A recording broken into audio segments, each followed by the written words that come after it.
Hi beautiful people, welcome to Exact Net Worth YouTube channel. In today's video we are going to tell you the net worth of Irv Gotti. So let's get started. Irv Gotti is an American hip-hop and R&B record producer who has a net worth of $25 million. Irv Gotti is perhaps best known as the CEO and co-founder of Murder Incorporated, a renowned hip-hop record label. That said, Gotti has also worked extensively as a DJ and a record producer, helping to create a number of high-profile hits over the years. He has worked with names such as Ashanti, Ja Rule, Jennifer Lopez, Jay-Z, DMX, Kanye West, and many others. Irv is also an experienced record executive who is extremely familiar with the business side of music. Outside of these accomplishments, Gotti is also active in the television world, having created the well-known BET series, Tales. Irv probably experienced his peak during the 90s, although he continues to create music to this day. In addition, Gotti is well known for his legal issues and controversies over the years. Like many other figures in the hip-hop community, he has been involved in a number of feuds with celebrities such as 50 Cent and others. He is also rumored to have an extensive criminal background, and it seems as though he was unable to stay out of trouble even after making it big as a record producer. Early life. Irving Domingo Lorenzo Jr. was born on June 26, 1970 in Hollis, New York City. He was raised alongside his brother Chris, and the pair would later go on to found Murder Incorporated together.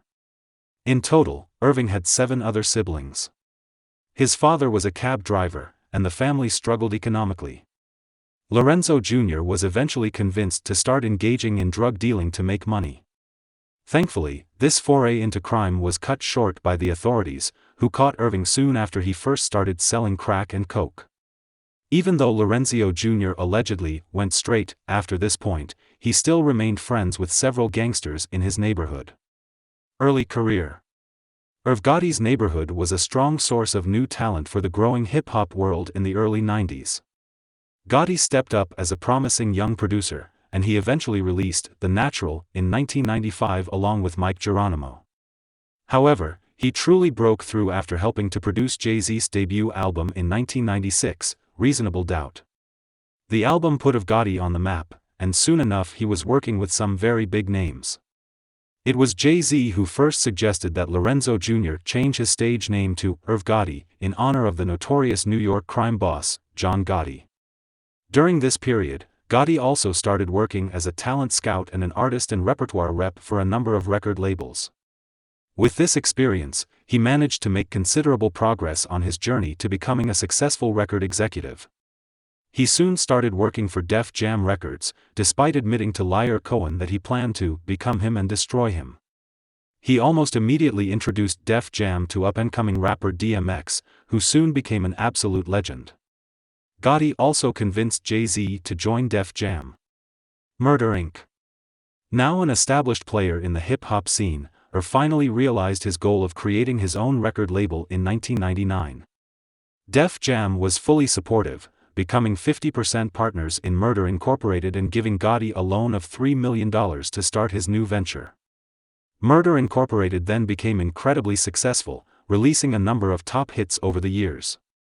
In 2001, he produced the smash hit, What's Love, featuring Fat Joe, Ashanti, and Ja Rule. He also worked with Jennifer Lopez on a number of hits, including I'm Real and Ain't It Funny. Despite notable legal issues after the turn of the millennium, Gotti continued to release music throughout the decades. In 2008, he worked with The Game to produce the single, Nice. Between 2018 and 2019, he worked extensively with Kanye West.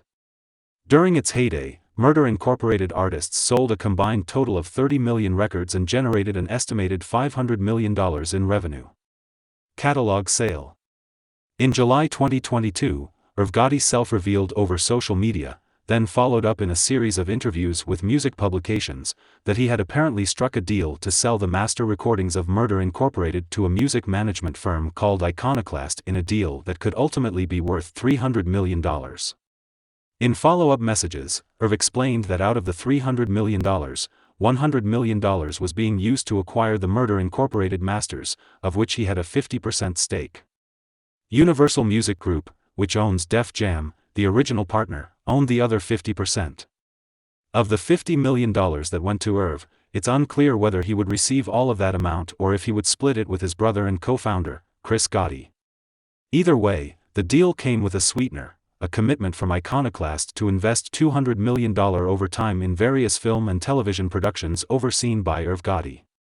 Real estate. In 2018, Irv Gotti purchased a home in Encino, California for $3.636 million. The home was only constructed a year prior, and it was described as having farmhouse aesthetics. The home sits on a quarter-acre lot that features a swimming pool, a covered patio, and a fire pit. Inside, the 6,600-square-foot residence boasts amenities such as a walk-in closet and a private balcony, along with 5 bedrooms. Controversy. In 2003, the authorities were beginning to catch up with Irv Gotti.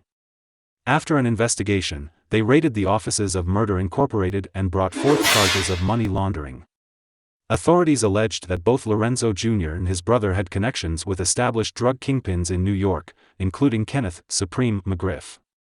It was eventually revealed that McGriff had invested heavily into Crime Partners, a film created by Murder Incorporated. It didn't help that Gotti had officially dubbed his studio in Soho the Crack House and made legitimate attempts to paint himself as a drug kingpin in his own right. Several well-known songs contained lyrics suggesting Gotti was considerably involved with criminal activities. However, as most hip-hop fans know, many figures in this industry like to create a fictional persona for themselves to aid with the self-marketing process. At one point, Gotti was facing a sentence of 20 years for money laundering. In 2005, he was acquitted on all charges. It was later determined that Gotti and McGriff were essentially childhood friends who had grown up in the same impoverished neighborhood, and there was little evidence pointing towards actual criminal activity.